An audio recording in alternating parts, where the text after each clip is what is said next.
all of which takes us back to 1927, when Werner von Braun was just starting out in his career, and Hermann Oberth was working on an extremely interesting project which surprisingly would become as relevant to the Apollo program as would the V2.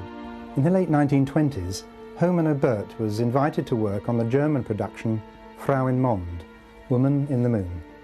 It was a Fritz Lang film. With a script credited to Lang's wife, Thea von Harbou, Frau in Mond was a silent movie with its plot based on manned flight to the moon. Oberth was responsible to Fritz Lang for the rocket design and flight details. It would appear that NASA has followed the principal elements of this virtual blueprint ever since. This design was for a multi-step rocket. As each stage runs out of fuel, it drops off into space and the next stage takes over, thrusting the craft further onwards. Oberth's design for the rocket comprised 3 steps. Apollo's launcher, the Saturn V, was a 3-stage rocket.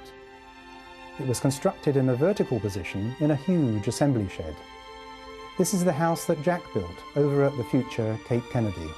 It's called the Vehicle Assembly Building and is very similar to that first German rocket shed. Inside, the Saturn V rocket was assembled vertically.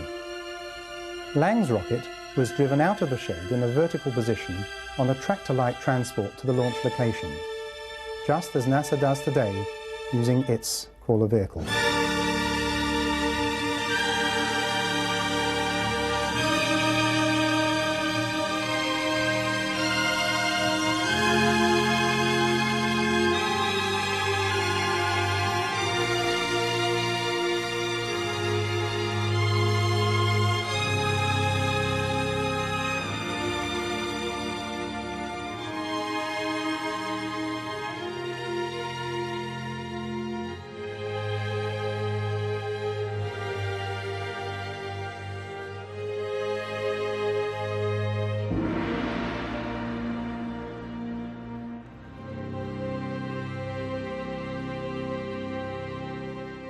The Soviets, however, preferred to construct their rockets horizontally and then deliver them horizontally to the launch pad, as the Russians still do today.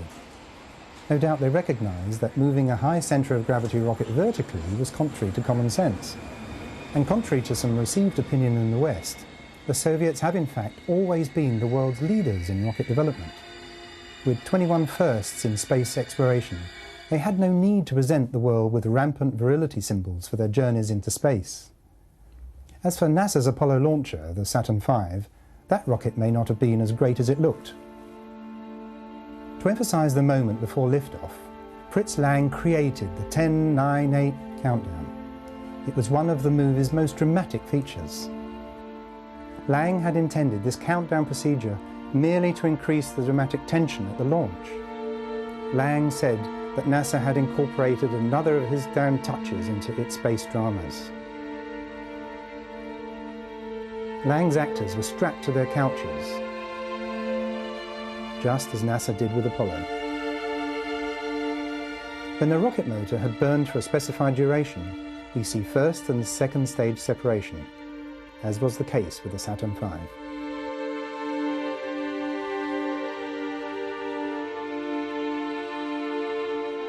In order to prevent the occupants from floating around the cabin in microgravity, they used the very practical solution of foot grips. Later, NASA was to stick everything to the walls with Velcro tape. And this attractive and exotic demonstration of the way that water globules will float in microgravity has also become an industry standard.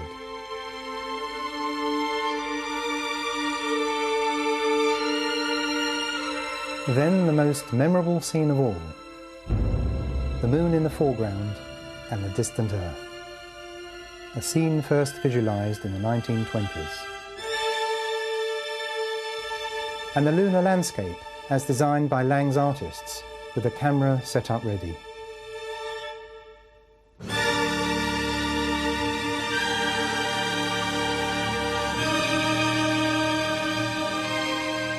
This look, with its pointed rather than smooth mountains, was copied exactly by NASA space artists on the decals that depicted the individual Apollo lunar modules. As you can see, the Frau in Mond set matches the LEM 7 decal very closely. Remembering that LEM 7 was allocated to Apollo 13's Dark Moon trip. Is it not significant that this decal is the only one of the Apollo LEM series which depicts a LEM actually sitting on a fake lunar surface? So all